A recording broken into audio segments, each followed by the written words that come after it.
If you would like to open your Bible to Matthew chapter 7. Matthew chapter 7.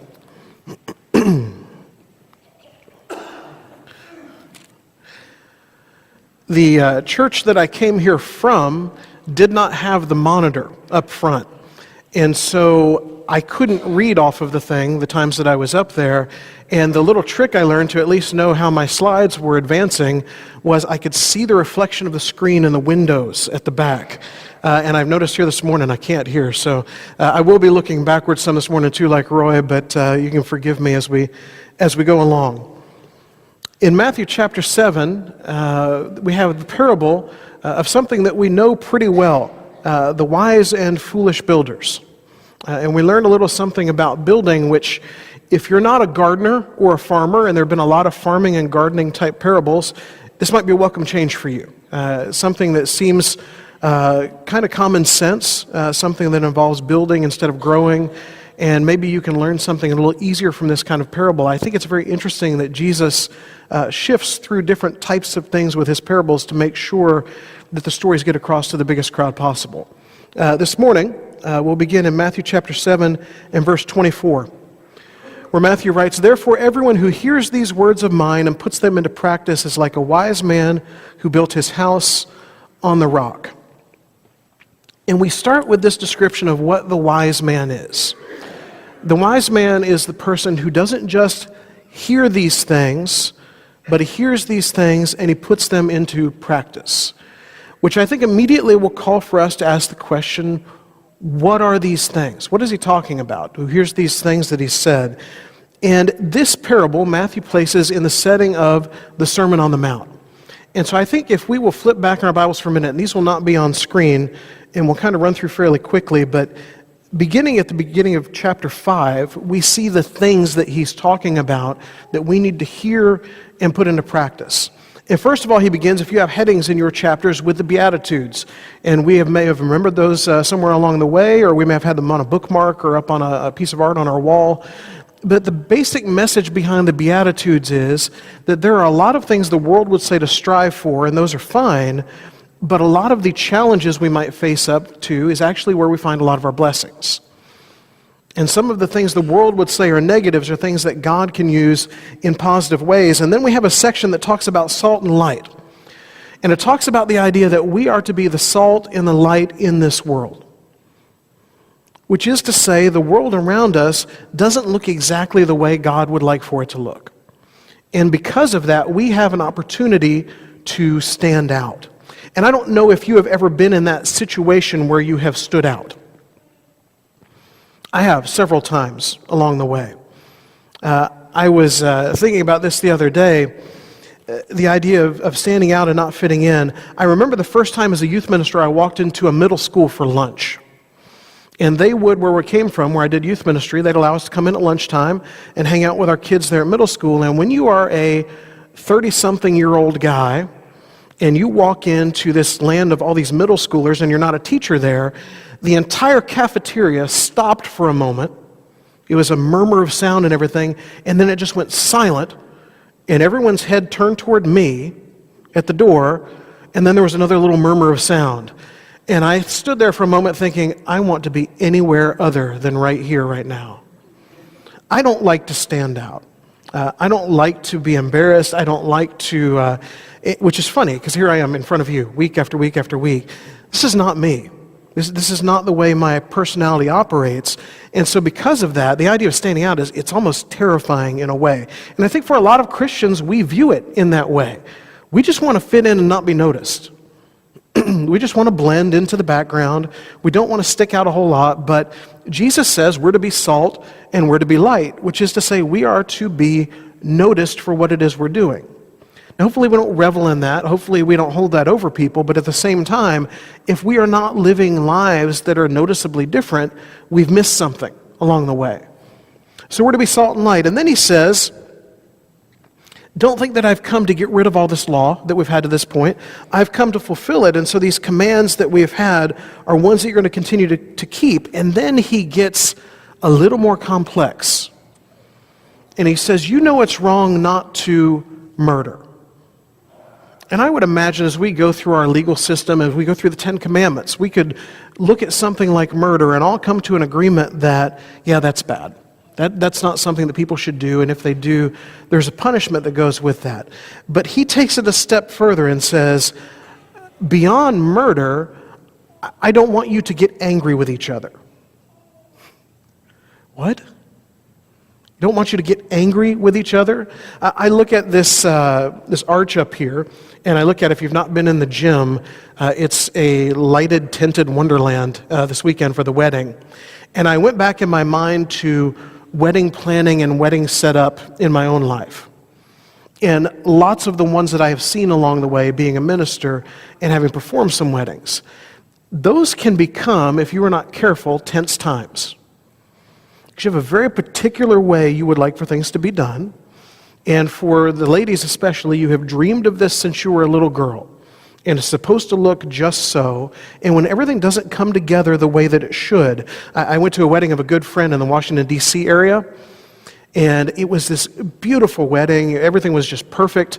We went, and there were about 200 people there. They fed all 200 people a huge meal. We went to this Italian restaurant in Georgetown, and they had appetizers, and they had full courses, and they had every dessert the restaurant made on all these tables. And I remember looking at all this and thinking, first of all, I can't imagine what this must have cost, because that's the way my mind works. And then secondly, this is the most incredible thing I've ever been a part of, and it never hit me until someone told me later there was no wedding cake. And the reason there was no wedding cake was because the wedding baker had on her calendar the next Saturday. And the bride was devastated that there was no wedding cake. Now, I had had so many Italian desserts, I didn't care, and it was all good. And most of the guests there, I think, probably wouldn't have even thought of it until it came time for when you're supposed to cut the cake and all of those things. And there in the corner of the room is a round table with nothing on it. And to talk to the bride later, she was slightly angry about that, and with good reason. How many opportunities in life do we have to get angry? We don't have to seek those out. They find us. And Jesus says, I don't want you to hold on to that anger. And we might have come into it feeling like, well, I haven't killed anyone, so I'm doing pretty good.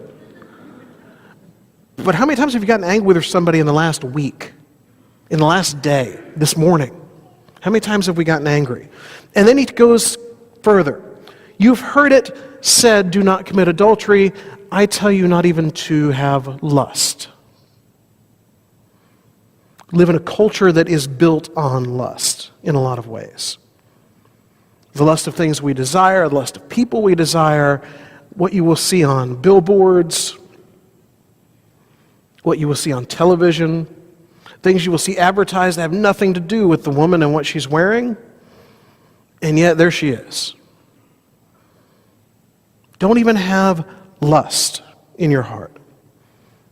It says that people can divorce by giving a decree of divorce, and then he says, now I want to take it a step further, just if it's for marital unfaithfulness. I enjoyed a lot talking with Josh and Jamie before the wedding. And we had a few times where we sat down and got together and just talk about marriage and what that's like and the ups and the downs that come with that. And one of the things we talked quite a bit about was what makes Christians different is we have a different baseline when it comes to marriage. And for a lot of our world, if you get tired of that, it's just an easy out. It's not a hard thing to get out of. But when it comes to Christianity, how much are we willing to fight our way through? How much are we willing to try to make it work? And if we are not willing to at least try a little harder than the world around us, then again, we're missing out on something. Because if you look around you, if you're not married and you find some married folks, they will tell you it's not always easy.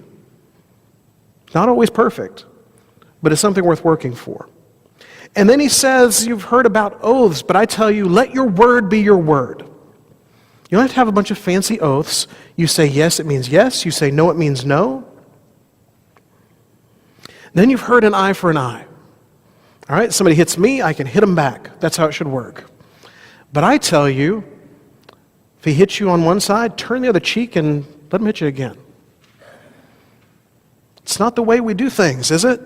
It's not the way America says to do things for us, we take up for ourselves, we fight back. All those things were instilled with us in us when we were small. And Jesus says, turn the other cheek.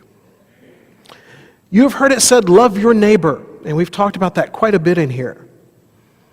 But I tell you to love your enemies and pray for those who persecute you. And I have mentioned before when we talked through the Sermon on the Mount, I'm feeling pretty good when I can make it to neutral with my enemies. Just get past the hate to, I'm just not going to feel anything there. He says, no, love. Love and pray for them. And then he says in chapter 6, as he begins that chapter, when you give, don't do it to be seen. Don't announce it with trumpets. Don't let everyone know what's going on here. Just give quietly. And in a lot of ways, we miss out on two things there, because for a lot of us, we're not giving the way we should give. And even more than that, when we do, we want to make sure people know that we're doing it. We like the notoriety that comes with it. We like the appreciation that comes with it. And Jesus would say, don't do it for those reasons. And then we talked about this in the high school class this morning. Prayer. And notice he starts that section not with if you pray, but with when you pray. And for a lot of us, just that when would be the beginning of the challenge. Are we praying to God? Are we doing it regularly? And then when we do, is it just some kind of a form prayer? Does it take on the same pattern every time, or is there meaning to it? Are we really having a conversation with God? And something we talked about in class this morning is, that doesn't mean it has to be 6 minutes and 30 seconds every time, or 30 minutes. We can set aside a minute and talk to God about the things that are on our heart. And what if we do that a few times throughout the day? How much different would our prayer life be? Is our prayer just constant asking for stuff? Or asking for healing? Or are we thankful to God for what He does? Do we acknowledge how great He is? Are we praying for those around us? Are we, as he just closed the previous section, are we praying for our enemies? And then he continues about fasting, which is something most of us have ignored altogether. This is a cultural thing that, whatever excuses we may have, an awful lot of talk in the New Testament about fasting for us to just completely ignore it. And then if we do fast, can we do that on our own without announcing it? Or do we have to let everyone know about it? I think about this with the prayer and the fasting. I saw a funny video online a week or two ago that was about, it was a satire, and it was the first person to run a marathon and never tell anyone about it. And if you know a marathon runner, you know exactly what I'm talking about, because if you know a marathon runner, they've got the 26.2 thing on their windshield, and they will let you know about the marathon, and they'll post about it on social media, and their training and all that stuff. And believe me, if I could run a marathon, I'd be doing all of those things too. I'd want to make sure you knew about it and you would hear all about it. Are we living our Christianity in that kind of a way where it's just we've got to make sure everybody knows everything we're doing and how holy we are? Or are we doing these things because that's what God would have us to do? Because that's what living the Christian life is all about. And so when you fast, don't make faces and don't tell everybody how much you're suffering, but fast because you're doing it for God. And then he continues that we need to lay up our treasures in heaven, not on earth. Spend a lot of time working for treasures on earth, saving up our stuff, our money, our retirement, our homes, our cars. And he says, are you laying up treasure in heaven? Is that what is important to you? And then part of why I think we spend so much time on the treasures on earth idea in the next section here is we've got to stop worrying about things that we can't change. Birds of the air, crops of the field, do you think they sit around worrying? No, God provides, and God will provide for us. And then he tells us the one verse that every non-Christian on earth knows in Matthew chapter 7 and verse 1, do not judge. Do not judge, or you too will be judged. And yet, just a little bit further down in this chapter, he talks about how trees bear fruit, and you will know what kind of tree it is by the fruit that it bears. And so, even though we're not being judgmental, at the same time, we can see what people are about, and people can see what we're about. In between, he tells us to ask, to always seek after him. He tells us that there will be a lot of folks that want to get into the kingdom and a small way to get there, and fewer coming, and all of that leads us to the passage we're looking at this morning. The wise builder builds his house on the rock. That is where the good foundation is to be found.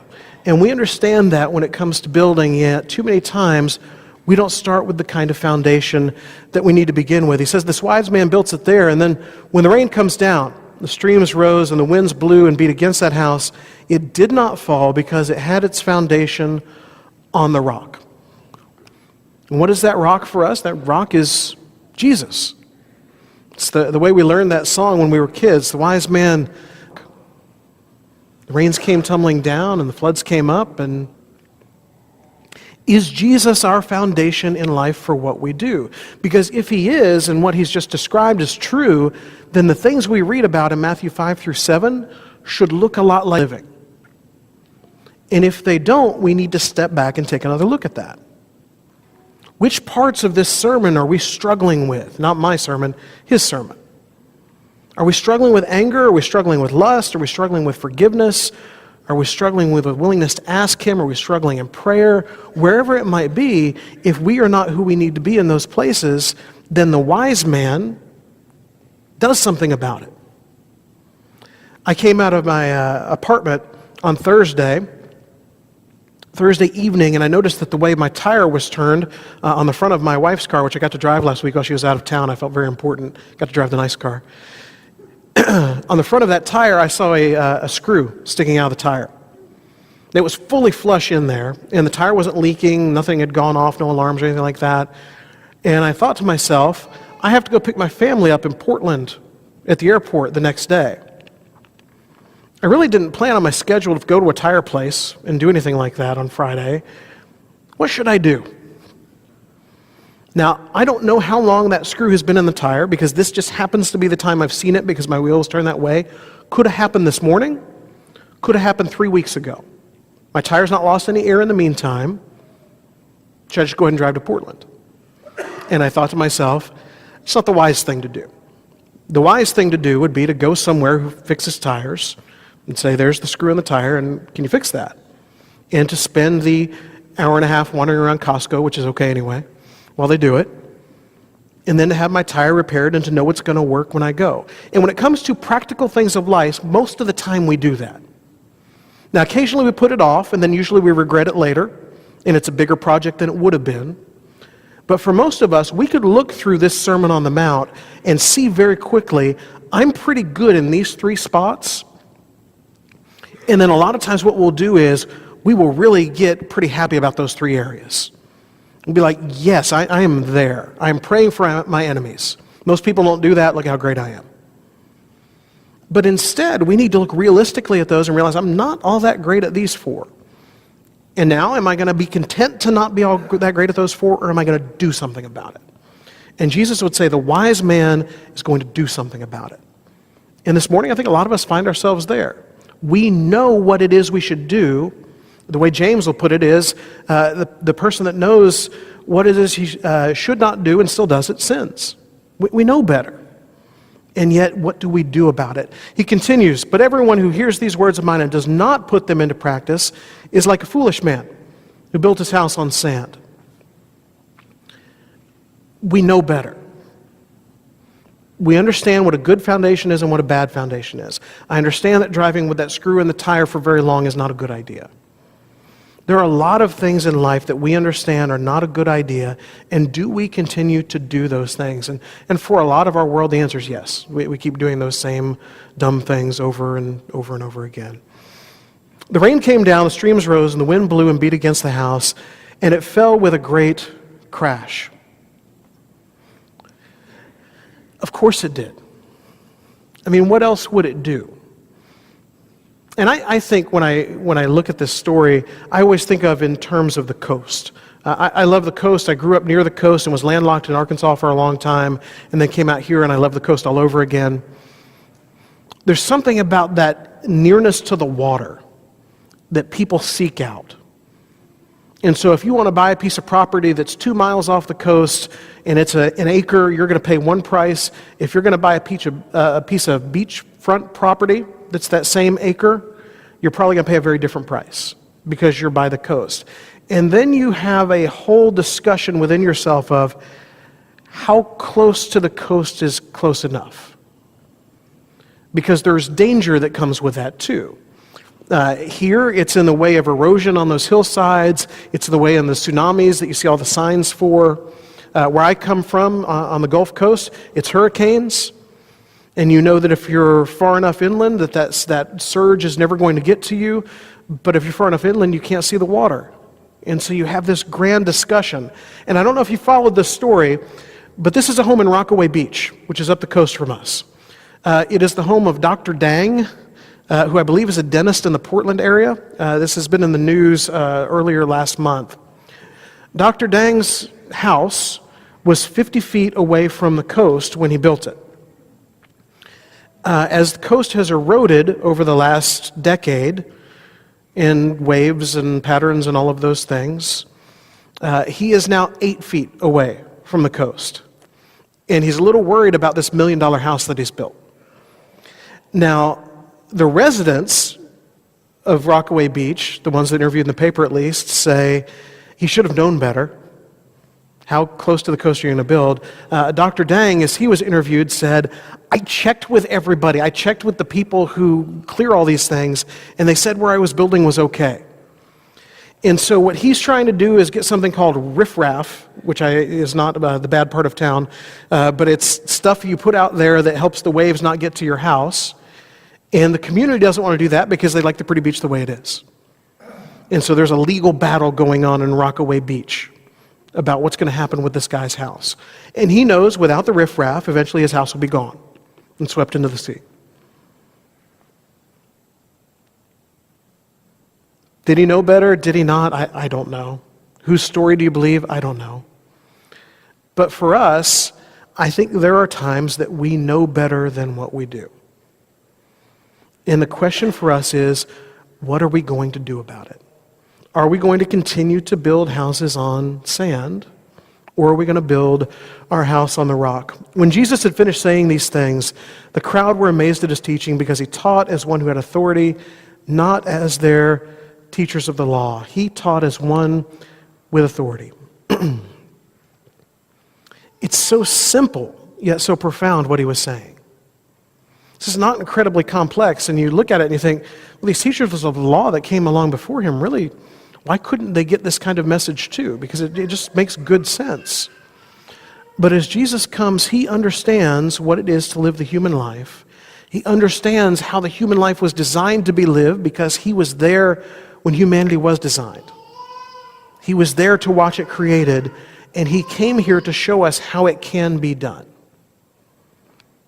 And for each of us, we have the opportunity to follow that pattern or follow one that doesn't make sense. And I hope this morning that you will think for a moment about, do you want to be wise or do you want to be foolish? Because most likely no one is going to get in your face and tell you that you're being foolish. We don't want to press that hard. We don't want to scare you away. We can see sometimes the downfall that is on its way, probably much more clearly than we can see in our own lives. Are we going to be wise this morning, or are we going to be foolish? And if we're going to be wise, that begins with foundation. And if our foundation has a problem, we fix it now. We don't let it go, because that whole house can come crumbling down. This morning, if your foundation is off, you are probably not alone. I would guess there are a lot of us that feel like our foundation needs a little repair from time to time, and that's why we have a family around us to help us do that. This morning, if you have been living foolishly and following the wrong patterns, think about stopping that today. Think about the things, the patterns you get into, the ways that you can fix that. And this morning, let's be people who are going to fix instead of people who are going to continue on doing things the way we've been doing them. If there are things we can pray about in your life, if you need to be baptized into Him, whatever needs you may have, please